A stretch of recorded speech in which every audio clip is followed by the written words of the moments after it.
भारत माता की। अरे ऐसे बोलोगे क्या?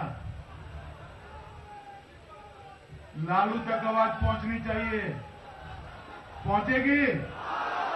बोलिए भारत माता की। भारत माता की। मंच पर उपस्थित बिहार प्रदेश भारतीय जनता पार्टी के ऊर्जावान अध्यक्ष श्रीमान मंगल पांडे जी, भारतीय जनता पार्टी के वरिष्ठ नेता और बिहार के चुनाव के प्रभारी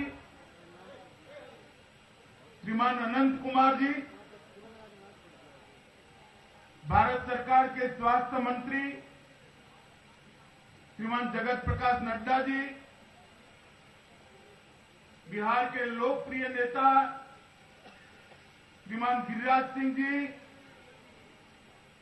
बिहार के सह प्रभारी और सूरत से सांसद श्री सी.आर. पाटिल जी, उत्तर प्रदेश भारतीय जनता पार्टी के पूर्व अध्यक्ष और भाजपा के वरिष्ठ नेता श्री सूर्य प्रताप शाही जी, श्री सत्येंद्र कुशवाहा जी, श्री रजनीश राय जी, श्री नित्यानंद राय जी, मंच पर बैठे हुए सारे प्रमुख पदाधिकारी, जिला अध्यक्ष और पूरे क्षेत्र से आए हुए मेरे प्यारे कार्यकर्ता भाइयों और बहनों, जब मेरा दौरा बिहार की भारतीय जनता पार्टी बनाती थी तब मुझे पूछा गया कि भाई शुरुआत कैसे करें। मैंने कहा चुनाव की सभाओं की तो जरूर शुरुआत करेंगे, जमकर करेंगे और ठोकेंगे भी, मगर उसके पहले बिहार के पांचों क्षेत्र के कार्यकर्ता जिनके बल पर भारतीय जनता पार्टी चुनाव लड़ने जा रही है उनसे मेरी एक बार बातचीत जरूर करा देना। और इसी उपलक्ष्य में आज बिहार चुनाव में मेरे कार्यक्रम की शुरुआत इस कार्यकर्ता सम्मेलन से हुई। और मित्रों, मैं मानता हूं कि भारतीय जनता पार्टी कोई नेताओं के आधार पर चुनाव नहीं जीत सकती। भारतीय जनता पार्टी विरोधियों की गलती के आधार पर चुनाव नहीं जीत सकती। भारतीय जनता पार्टी वेव के आधार पर चुनाव नहीं जीत सकती।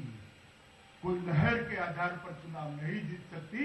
भारतीय जनता पार्टी कार्यकर्ताओं के परिश्रम के आधार पर ही चुनाव जीत सकती है।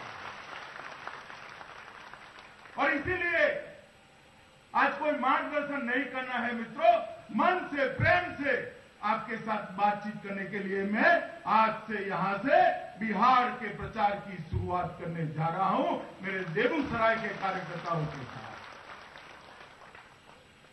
मित्रों, चुनाव में महाभारत काल से चुनाव के पहले एक उपदेश का परंपरा बना हुआ है। आपको मालूम होगा गीता की रचना युद्ध के मैदान में, कुरुक्षेत्र के मैदान में हुई। भगवान श्री कृष्ण ने अर्जुन को जो उपदेश दिया उसी को गीता कहते हैं। मगर जब जब भी मैं गीता पढ़ता हूं तब मालूम पड़ता है कि युद्ध के मैदान में इतना बड़ा उपदेश कैसे कोई दे सकता है। जब उसको वास्तविकता से सोचते हैं तब युद्ध के मैदान में श्री कृष्ण ने इतना ही कहा होगा, हे अर्जुन, जीवन भर मैंने तुझे जो कहा है वो याद कर और युद्ध के मैदान में जाकर विजय को प्राप्त कर, और कोई बात नहीं कही होगी। आप सब भी चुनाव लड़े हुए कार्यकर्ता हो, लड़ाए हुए कार्यकर्ता हो, एक मजे हुए सीनियर कार्यकर्ता हो। मैं कोई यहां पर आपको ज्ञान देने नहीं आया। मन से लड़ाई करिए और दुश्मन को परास्त कर भारतीय जनता पार्टी का झंडा बिहार की धरती पर गाड़ दीजिए। मित्रों, मैं 15 साल से, मेरे जीवन की 15 साल की उम्र से एक चुनावी राजनीति और चुनाव की रणनीति का एक विद्यार्थी रहा, आज भी हूं। बिहार के माहौल को मैंने देखा है, बिहार के माहौल को मैंने देखा है और मैं आपको कह सकता हूं, आप मन मजबूत कर लीजिए। दुश्मन को दहलाने वाली विजय भारतीय जनता पार्टी की प्रतीक्षा कर करेगी। सामने वाली दीवार पर दिखाई पड़ता है कि 2/3 बहुमत से एनडीए की सरकार बनने जा रही है और स्पष्ट बहुमत भारतीय जनता पार्टी को मिलने जा रहा है। मगर उसके लिए हमने ये 12 दिन तक हर प्रकार के गिले शिकवे छोड़कर, अपने मनोभाव को छोड़कर लोगों के बीच में जाना पड़ेगा और जनता का मार्गदर्शन करना पड़ेगा। और यही आप लोगों से पार्टी की अपेक्षा है। मित्रों, ये बिहार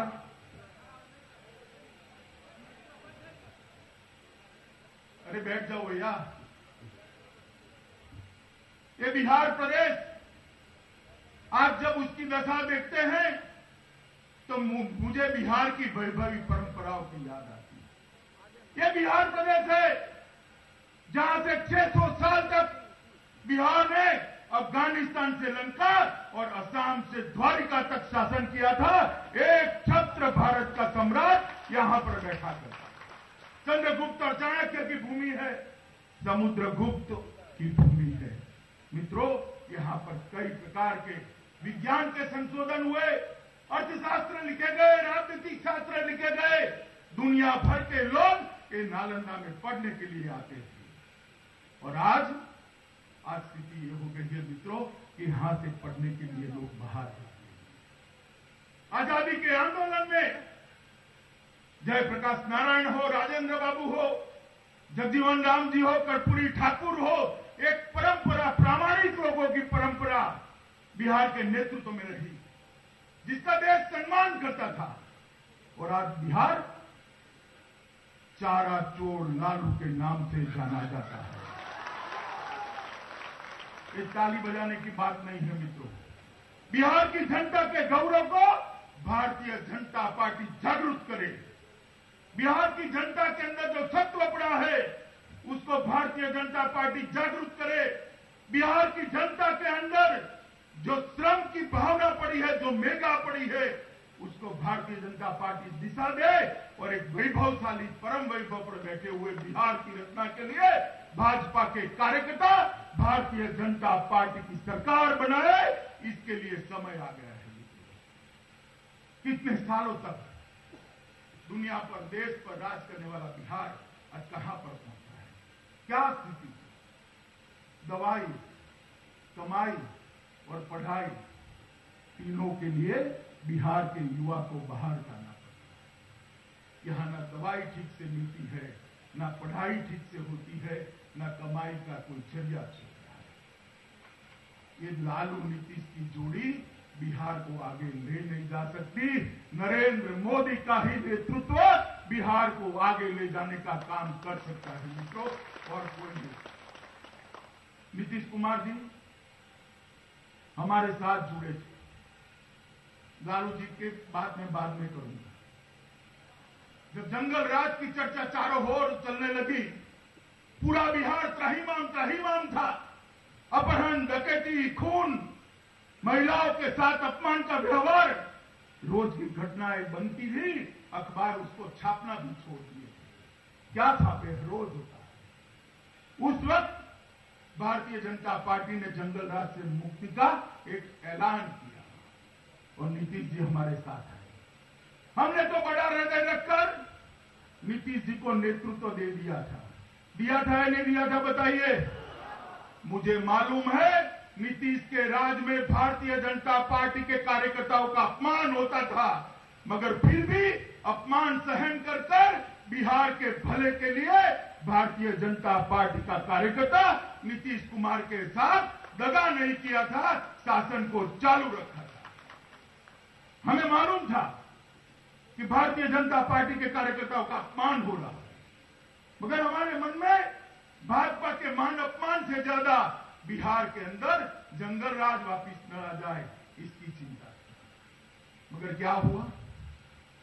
नीतीश जी ने, जो उनका स्वभाव था, उसके अनुरूप भारतीय जनता पार्टी और बिहार की जनता के साथ दगा कर पीठ में खंजर भोंककर सरकार को तोड़ दिया और लालू का समर्थन लेकर सत्ता का सुख भोगने के लिए आज वो मुख्यमंत्री बनकर बैठे। जिस लालू का 20 साल तक विरोध किए, जिस लालू प्रसाद के विरोध के आधार पर जनमत लिया, जिस जंगल राज का विरोध को, जिस जंगल राज के विरोध को नीतीश जी ने मुद्दा बनाया, वो ही जंगल राज करने वाले लालू प्रसाद के साथ मुख्यमंत्री बनने के लिए नीतीश जी गए। आप मुझे बताइए, ये निर्णय बिहार की जनता को पसंद आएगा क्या? आएगा? आपको पसंद है? आपका दायित्व है बिहार की जनता को नीतीश कुमार जी का परिचय कराने का, पर सिर्फ उन्होंने भाजपा के साथ नहीं किया है, भाजपा के साथ नहीं किया है। नीतीश और लालू दोनों का नेतृत्व जयप्रकाश जी के आंदोलन से उभरा था। जयप्रकाश जी का पूरा जीवन आजादी के बाद गैर कांग्रेसवाद की राजनीति करने में गया। संपूर्ण क्रांति का नारा कांग्रेस के खिलाफ दिया था। वो जयप्रकाश जी के सारे सिद्धांतों को छोड़कर आज वो कांग्रेस के साथ बैठे, कांग्रेस के साथ बैठे। आप मुझे बताइए, नीतीश कुमार जी को राष्ट्रीय फलक पर ले जाने में फर्नांडिस का कितना बड़ा हाथ था? फर्नांडिस साहब के बगैर वो राष्ट्रीय फलक पर पहुंच सकते थे क्या? पहुंच सकते थे? कहां है आज फर्नांडिस जी? जॉर्ज साहब कहां है? जॉर्ज साहब भी भाजपा की तरह दगा भोगकर कहीं और गुमनाम जिंदगी। मित्रों, और उसके बाद में भाजपा, नीतीश कुमार जी के लिए किसी को छोड़ देना सत्ता के लिए ये नई बात नहीं, मगर नीतीश कुमार जी, इस बार आपने एक राष्ट्रभक्तों की टोली के साथ दगा किया है, बिहार की जनता के साथ दगा किया है, भारतीय जनता पार्टी के कार्यकर्ताओं के साथ दगा किया है। इस चुनाव के समर में आपको उसका भुगतान जरूर करना पड़ेगा, जरूर करना पड़ेगा। मित्रों, भारतीय जनता पार्टी के बाद मांझी जी, वो तो नितिन जी के साथ थे ना? थे या नहीं थे बताओ भाई? उनको भी उखाड़ कर फेंक दिया। आज मांझी जी भी हमारे साथ आए हैं। नीतीश कुमार जी ने सत्ता के लिए जो साथ में रहा उसको छोड़ने का एक पल भी नहीं लगाया और बिहार की जनता को छोड़ने में भी एक पल नहीं लगाया। भारतीय जनता पार्टी के कार्यकर्ताओं का दायित्व है मित्रों कि नीतीश और लालू की जो जोड़ी इस चुनाव के मैदान में उतरी है कांग्रेस के साथ और विकास की बात करते हैं, वो विकास की बात छलावा है। आप मुझे बताइए, अपराध और जंगल राज के साथ विकास हो सकता है क्या? हो सकता है? 12 लाख करोड़ के घपले करने वाले सोनिया, मनमोहन, राहुल के साथ विकास हो सकता है? विकास हो सकता है? बिहार की जनता को अपराध और भ्रष्टाचार चाहिए या विकास चाहिए? बताइए क्या चाहिए? विकास चाहिए तो लालू नीतीश की जोड़ी नहीं दे सकती। नरेंद्र मोदी के नेतृत्व में भारतीय जनता पार्टी ही विकास दे सकती है। ये सरकार भारतीय जनता पार्टी की बनती है तभी बिहार में विकास हो सकता है। मित्रों, भारतीय जनता पार्टी की परंपरा है विकास के राजनीति करने। देश में जहां जहां भारतीय जनता पार्टी की सरकार बनी वहां विकास हुआ है। मध्य प्रदेश एक बीमारू राज्य था। एक बार भारतीय जनता पार्टी की सरकार बनी, 3 बार वहां की जनता ने भारतीय जनता पार्टी को चुना और आज मध्य प्रदेश एक विकसित राज्य है। छत्तीसगढ़ एक बार चुनकर आए, कभी नहीं आए। गुजरात एक बार चुनकर आए, कभी नहीं आ रहे। राजस्थान, महाराष्ट्र, झारखंड, जम्मू कश्मीर, हरियाणा, हर जगह पे मोदी जी की सरकार बनने के बाद भारतीय जनता पार्टी विजयी हुई। इसका एकमात्र कारण है कि विकास ये भारतीय जनता पार्टी का एक प्रमुख मुद्दा है। मोदी जी की सरकार ने इस 1.5 साल के अंदर काफी काम किया है। मैं पूरी बातों में तो जाना नहीं चाहता, मगर लालू जी और नीतीश जी दोनों गरीब की बात कर रहे हैं ना, गरीब की बात कर रहे हैं ना। वो जिस कांग्रेस के साथ बैठे हैं, वो कांग्रेस ने इस देश में 60 साल तक शासन किया। उसके शासन के 60 साल के बाद भी देश में 60 करोड़ लोग ऐसे थे जिनके परिवार में एक भी बैंक अकाउंट नहीं था, एक भी बैंक अकाउंट नहीं था। भारतीय जनता पार्टी की मोदी सरकार ने, प्रधानमंत्री मोदी ने जन धन योजना कर एक ही साल में 15 करोड़ गरीबों को बैंक अकाउंट देने का काम ये भारतीय जनता पार्टी की सरकार है। हर गरीब को 30 रुपये में एक्सीडेंट बीमा और 200 रुपये में लाइफ इंश्योरेंस देने का काम ये भारतीय जनता पार्टी की सरकार ने किया है। और मुद्रा बैंक की योजना बनाकर जिस गरीब युवा को 10,000 से लेकर 10 लाख का लोन चाहिए, उसको सरल तरीकों से लोन देने का काम भी ये भारतीय जनता पार्टी की सरकार ने किया है। कई सारी योजनाएं करी। अभी नड्डा जी ने बताया, अनंत कुमार जी ने बताया, सारे मंत्री आएंगे बताएंगे आपको। मगर मैं इतना कहना चाहता हूं मित्रों कि 1.5 साल के अंदर भारत के अंदर परिवर्तन की शुरुआत नरेंद्र मोदी सरकार ने की। अभी अभी सुरक्षा के मामले में राहुल बाबा कहीं बोल रहे थे। जानते हैं ना राहुल बाबा को? आप जानते हो नहीं जानते हो? भाई जानते हो ना? यहां आएंगे फिर से बोलेंगे, इसलिए मैं अभी से जवाब दे देता हूं। वो कहते थे कि मोदी जी ने वादा किया था कि हम अगर आएंगे तो सीमाएं सुरक्षित हो जाएंगी, और आज भी सीमाओं पर गोलीबारी हो रही है। राहुल बाबा आपकी बात तो सच है, मगर वास्तविकता आपको मालूम नहीं है। मैं फर्क बताता हूं, गोलीबारी में क्या फर्क होता है। जब आपका शासन था तब कश्मीर की सीमाओं पर गोलीबारी की शुरुआत पाकिस्तान की फौज करती थी और उसकी समाप्ति भी पाकिस्तान की फौज होती थी। आपकी बात सही है, गोलीबारी तो आज भी होती है, मगर आज गोलीबारी की शुरुआत तो पाकिस्तान की फौज ही करती है, उसकी समाप्ति भारत की सेना करती है। वहां से अगर गोली जाती है, यहां से गोला जाता है, इनका जवाब पत्थर से दिया जाता है। राहुल बाबा, हमारे शासन के अंदर किसी हेमराज का सर काट कर ले जाने का किसी का साहस नहीं है। अगर किसी ने नुक्तेची की तो बर्मा की बॉर्डर में घुसकर हमारी सेना ठोक कर आती है। ये नरेंद्र मोदी का शासन है। आपको मालूम नहीं पड़ेगा देश की सुरक्षा कैसे की जाती है। भारतीय जनता पार्टी तो बनी ही है देश की सुरक्षाओं के लिए, सीमाओं की सुरक्षा के लिए। आपको मालूम नहीं पड़ेगा राहुल बाबा, आपका देखने का नजरिया आपके नैनीहाल का है, इसलिए आपको मालूम नहीं पड़ेगा। मित्रों, अभी अभी मोदी जी अमेरिका गए थे, आपने देखा था ना? अब सबको मालूम है ना? पहले ठीक से बताइए, मालूम है या नहीं? सबको मालूम है।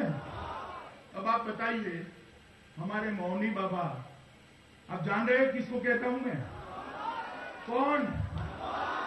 वो भी जाते थे ना विदेश, मोदी जी से अधिक जाते थे, मगर आपको मालूम पड़ता था? पड़ता था? इसलिए नहीं पड़ता था कि वहां कोई पूछता नहीं था।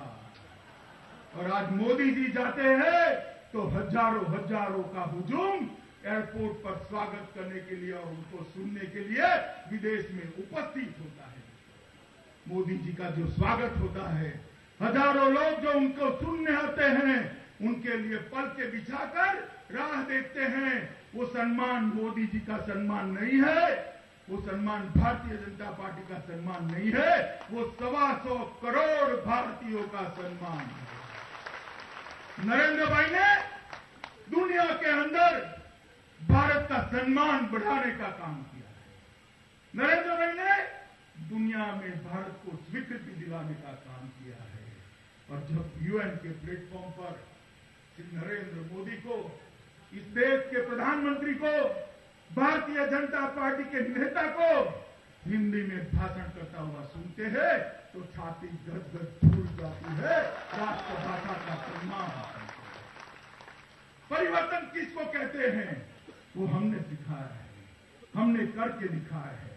मित्रों, अब समय है बिहार के अंदर परिवर्तन। आप चाहते हैं कि बिहार के हर गांव में 24 घंटा बिजली हो, चाहते हैं बिहार के हर गांव में साला हो, चाहते हैं बिहार का हर गांव रोड से जुड़ जाए, चाहते हैं अरबों खरबों का इन्वेस्टमेंट आए, वो चाहते हैं बिहार की हर महिला का सम्मान हो और कानून और व्यवस्था ठीक हो, वो चाहते हैं किसी बिहारी को नौकरी लेने के लिए बाहर न जाना पड़े, अपने माँ बाप के साथ बैठकर रहकर अपना जीवन यापन कर सके, ऐसा बिहार आप चाहते हैं तो इसकी एक शर्त है।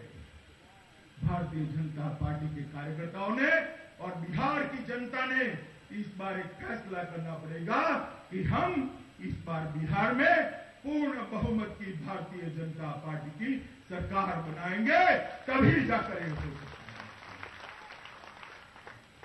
मित्रों, लालू जी और नीतीश जी बहुत मजे हुए राजनीतिक खिलाड़ी। हम लोग राजनीति में नेता तो बन गए मगर संगठन के आधार पर बन गए। बाहुक टाइप के कार्यकर्ता है, हम मजे हुए राजनीतिक खिलाड़ी नहीं हैं।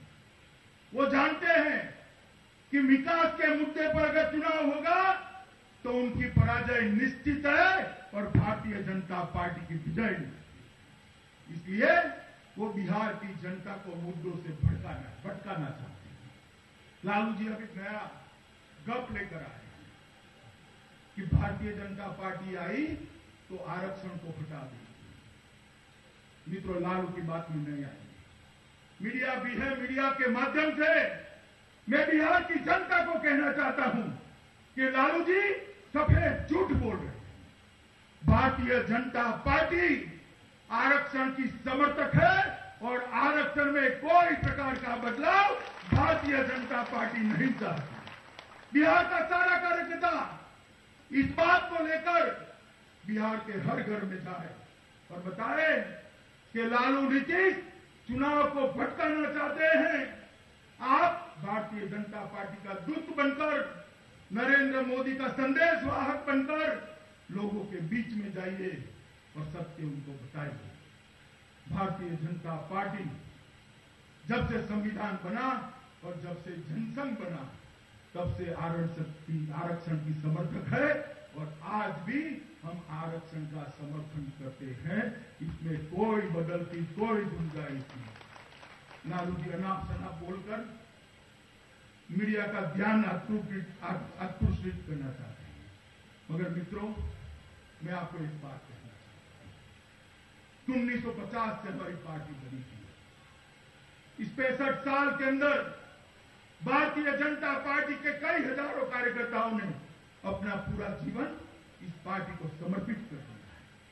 तब जाकर आज देश में 2/3 बहुमत के साथ भारतीय जनता पार्टी की सरकार है।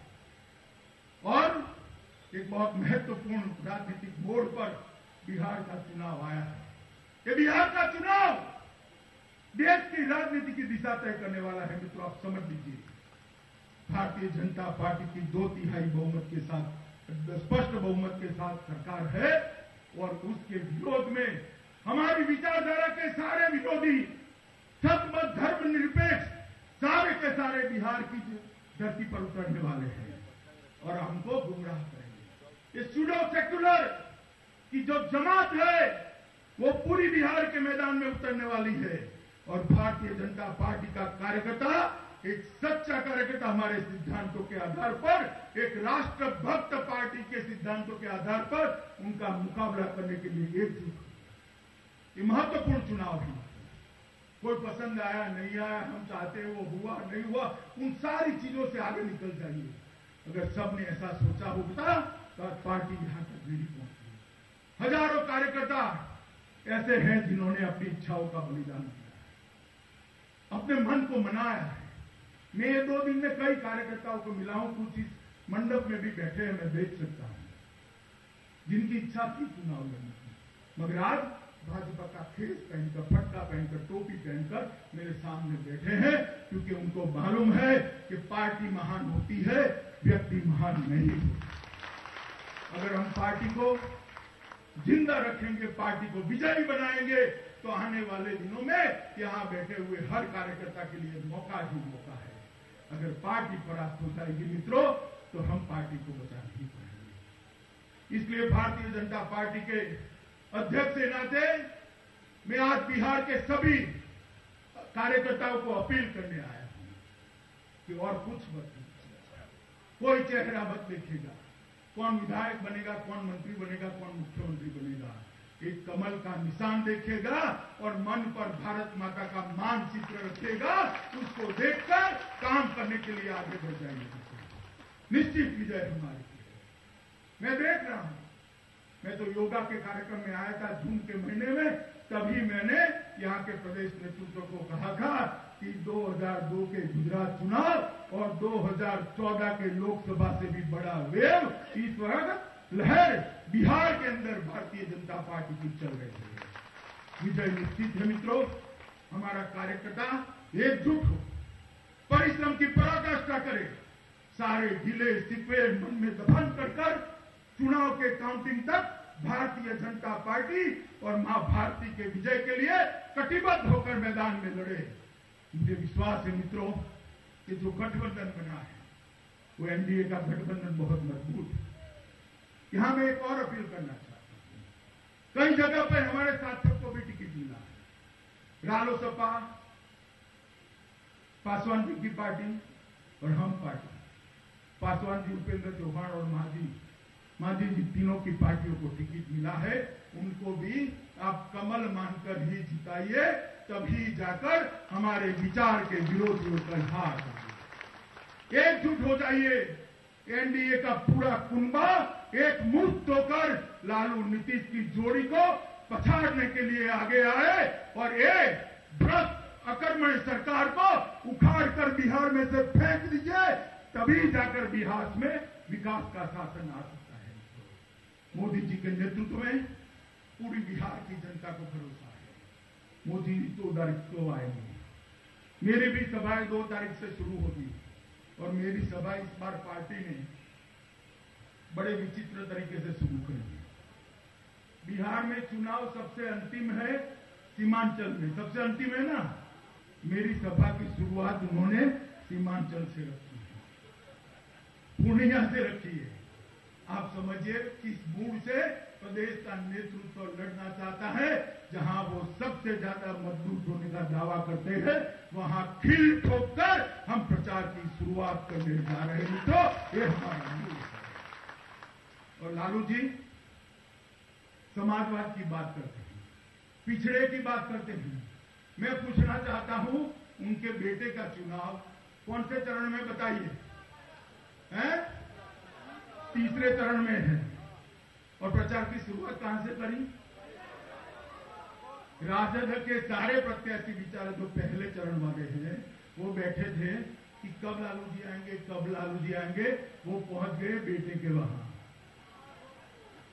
उनके लिए समाजवाद कोई नारा नहीं है, पिछड़ों का उद्धार उनके लिए नारा नहीं है। परिवारवाद में सिमट कर लालू जी रह गए हैं। बिहार की जनता ने जान लेना चाहिए। भारतीय जनता पार्टी की सरकार विकास की पंक्ति में जो अंतिम खड़ा है, उसके विकास के लिए कटिबद्ध है, पिछड़ों के विकास के लिए कटिबद्ध है, चाहे वो अति पिछड़ा हो, महादलित हो। भारतीय जनता पार्टी उनके विकास के लिए कटिबद्ध है। तो मित्रों, आप सभी से मैं आज अपेक्षा कर जाता हूं कि सारे ढीले सिक्के फरियादे, सारी इच्छा आकांक्षाओं को छोड़ दीजिए। 12 तारीख तक एक ही लक्ष्य होना चाहिए, भारतीय जनता पार्टी का विकास विजय। और मोदी जी के नेतृत्व में यहां 2/3 बहुमत के साथ एनडीए की और पूर्ण बहुमत के साथ भारतीय जनता पार्टी की सरकार बनाने के लिए आप सब तैयार हो जाइए। आप बताइए, तैयार है आप? पीछे वाले दाहिनी ओर तैयार है? तो मेरे साथ हाथ उठाकर बोलिए, भारत माता की।